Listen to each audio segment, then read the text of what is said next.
Hi, I'm Dr. Clay Zuba, inventor of Zubify. If you think that poetry is hard to understand, you're not necessarily wrong. In fact, I would agree with you. I didn't understand poetry when I was in high school. I didn't understand it when I was an undergrad. I didn't even understand it when I was in graduate school. I had some good teachers who tried to help me. It's just that none of them really taught me a method, and you need a method to understand poetry. Good news for you, I know that method, and I'm here now to help you. If you watch this video to the end, you'll be able to appreciate poetry while you're still young, and it can still change your life before you're old like me and it's too late. Yes!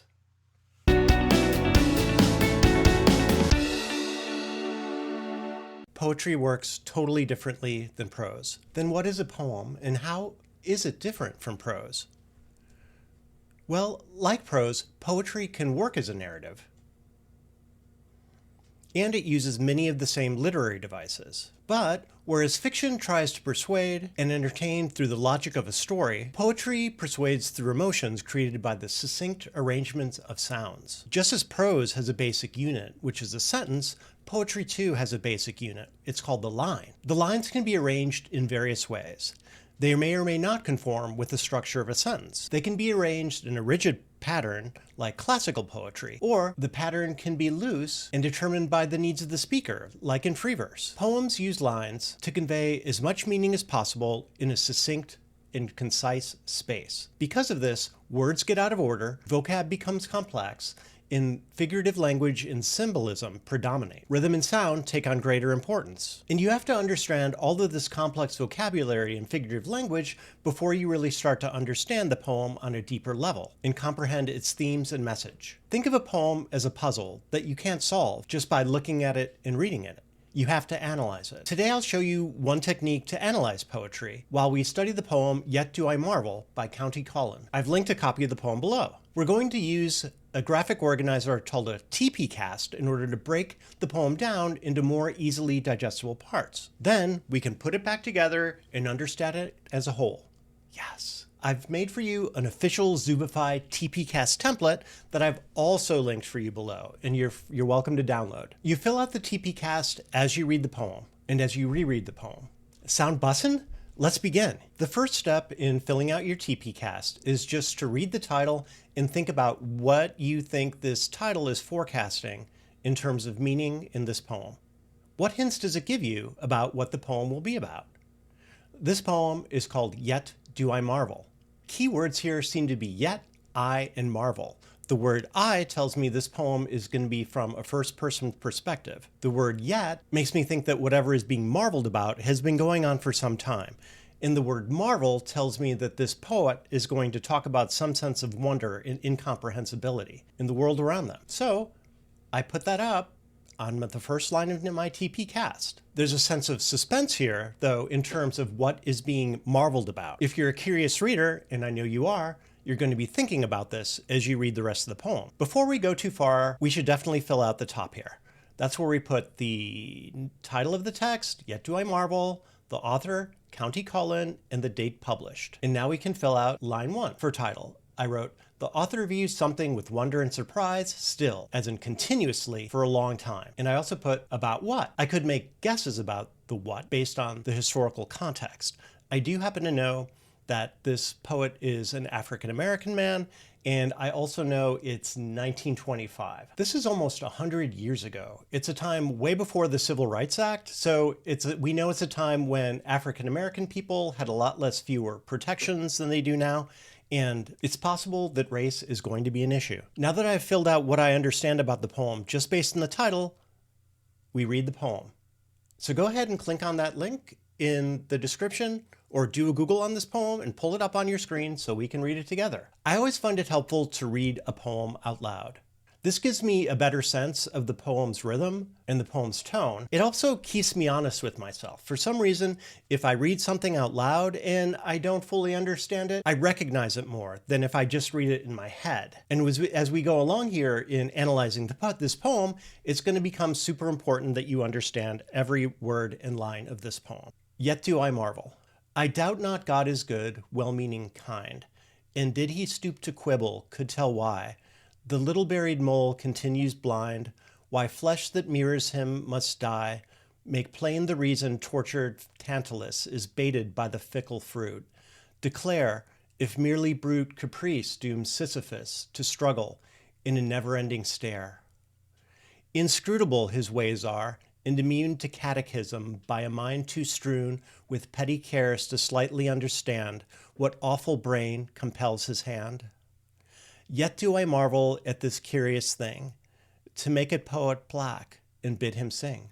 That's great. We read the title and we read the poem. We should be done now, right? This might be the way you normally read a poem, but it's wrong. We still have a lot of additional steps here. It is a well-known fact that helping comes in all shapes and sizes. Today, my helper is Licky Boy. He helped me make the lunch. Sometimes he helps me by working at my desk with me, but today he was just hanging out, looking on, licking his lips, telling me everything looked like it was really good. It came time to be lunchtime later. Thanks, Licky Boy. Thanks for your help. You really did it.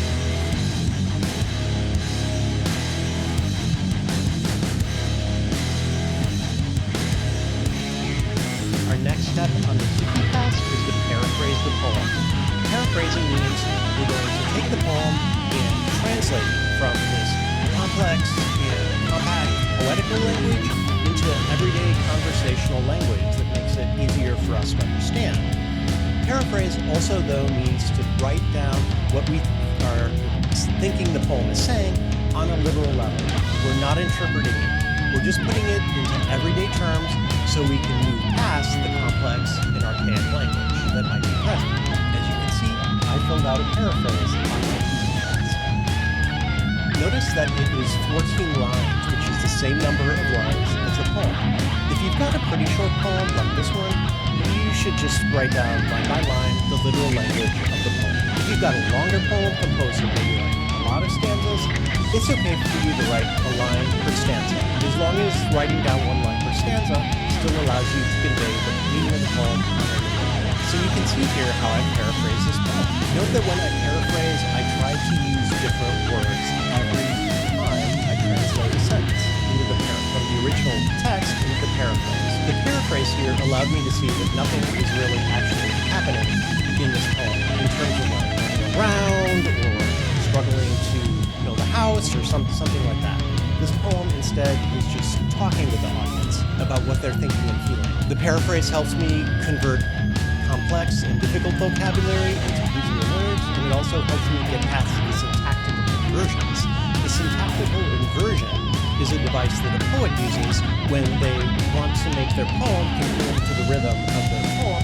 So they just kind of mix up the order of the words in order to make the syllables. There are quite a few syntactical inversions in this poem, beginning even in the first lines. It says, I doubt not God is good. Normally in conversational language, you would say something like, I don't doubt God is good. And it also says in the second line, and did he stoop to quibble? Normally in a sentence we would say, if he did stoop to quibble, or if he stooped to quibble. The paraphrase lets you get past the stuff that is confusing to our minds on the first read, so we don't have to worry about that when we're trying to unpack the deeper meanings of the poem in the connotation. The connotation is where you do get to think about the figurative language in this poem and any other devices that you think are important. This includes like basically anything you can think of and anything you can see. It could have to do with diction or syntax. It could also have to do with allusions or symbolism or metaphors or similes or allegories or onomatopoeia or synesthesia or irony or parallelism or unparallelism or antithesis. You get the idea. You should be listing and writing down at least 3 examples of the connotation, which are the implied meanings of these sentences as opposed to the literal meanings of these sentences. Take a second and write yours down so you can see what's important to you before I show you what was important to me. I don't want to influence you. There's obviously a great deal we could put here in connotation. I'm going to put just a couple of things here under diction, which is the word choices that the poet is using. He uses the word stoop. This is acknowledging God's superiority to man, because when someone stoops, it means they're like higher than you and taller than you, and they're looking down at you in order to talk to you. I wrote down one allusion, although there are several in this poem. The one I put down is the myth of Tantalus. Tantalus is some kind of Greek story about this guy Tantalus, and he did something that made the gods mad. So they like put him, I don't know, they might have put him in a lake or something, and they put a tree above him, and there's fruit there, and he can see the fruit and smell the fruit, but he still can never get the fruit. He will be hungry forever. This is indicating that the narrator of this poem feels kind of like Tantalus in their quest and thirst for knowledge and understanding of God's mysteries. I listed another example of diction. The poet writes here, "What awful brain compels his awful hand?" There's a double meaning here on the word awful, because awful can mean like what you think it means generally in everyday life, which is like terrible or like real bad. But it could also mean that the person is like full of awe. And awe is a sense of wonder and terror at God's power. So this is, again, a way of acknowledging God's superiority to man, but it's also a way for this poet to kind of show that they are a devout religious person and maybe earn credibility with their audience. Because in 1925, Western countries were making a shift to a more secular society, but they were still pretty religious and pretty much Christian. And just for fun, because it helped me understand the poem, I'm listing 2 bonus connotation pieces for you. One of them is irony.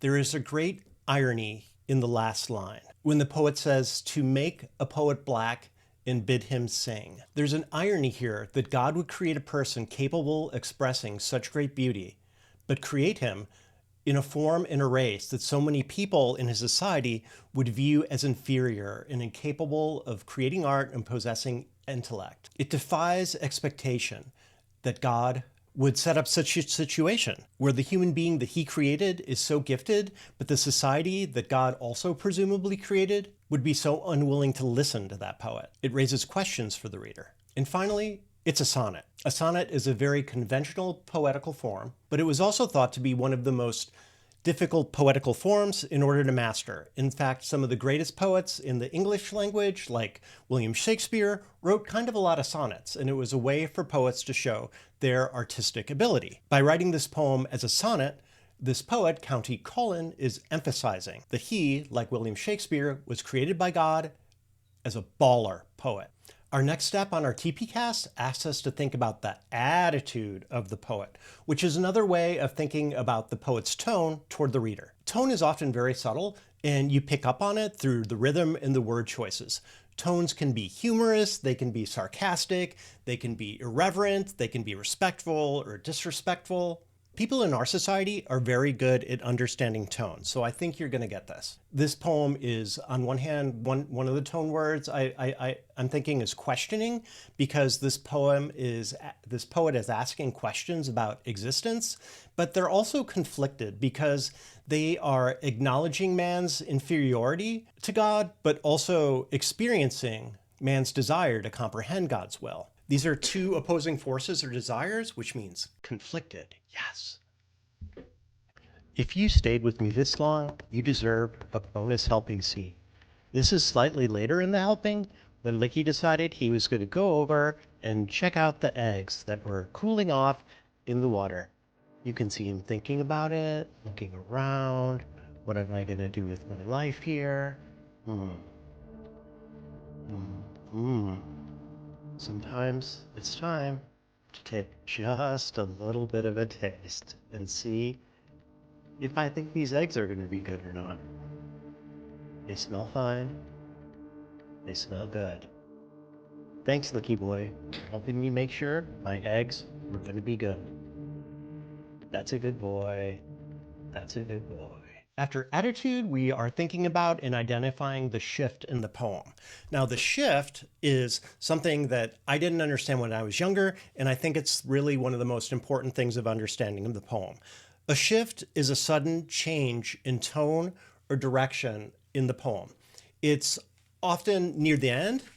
Poems have also like several shifts in them, but the main one we're looking for is the biggest shift in the poem, which will be near the end. It's often signaled by like a transition term that signals a change in direction, like yet or but or however. Sometimes there's a change in punctuation, and often there's a change in tone. I identified a couple of shifts here for you. So look at the poem and think for yourself for a minute about where you think the shift is.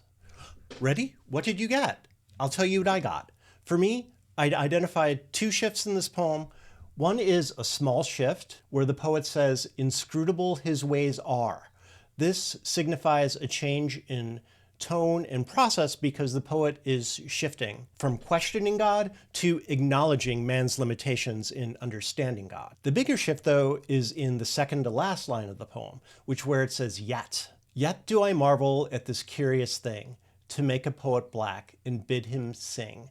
This shift is important because it's showing us the great problem of this poem. It's showing us the thing that this poet is marveling at. And even after declaring the futility for man of understanding God's choices, this poet is saying that he still wonders about it. It emphasizes both the importance of understanding this one thing for the poet, as well as the difficulty of understanding this one thing. And this one thing is why God would create such a great poet in the body of a black man. In a society that just based on the color of this body would be unwilling to listen to the brilliance of the poet.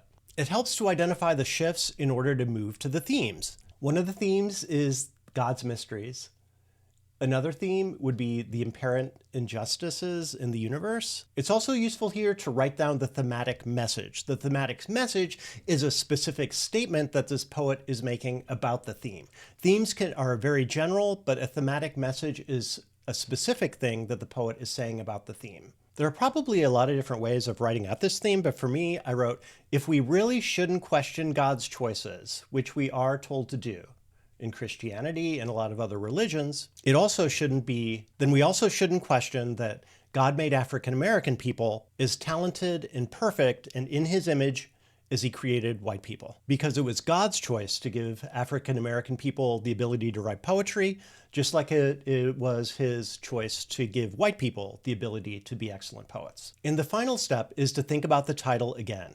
Because now we know what the poet is marveling about. Now we know that the marveling is about race and equality in the United States. It's meant to show the contradiction between what we consider to be God's ideals and the imperfections of the world that we live in. It makes us question racism and question the racial hierarchies that are implicit yet rigid in our society. So now we've not only learned how to use the TPCASST and filled out our TPCASST, we can also see how filling out the TPCASST in itself helped us arrive at a deeper, more complex, and more accurate understanding of the poem as a whole. In fact, the TPCASST is great because by the time we're done with the TPCASST, we are actually done analyzing the poem. Did you arrive at a different understanding of this poem based on the TPCASST?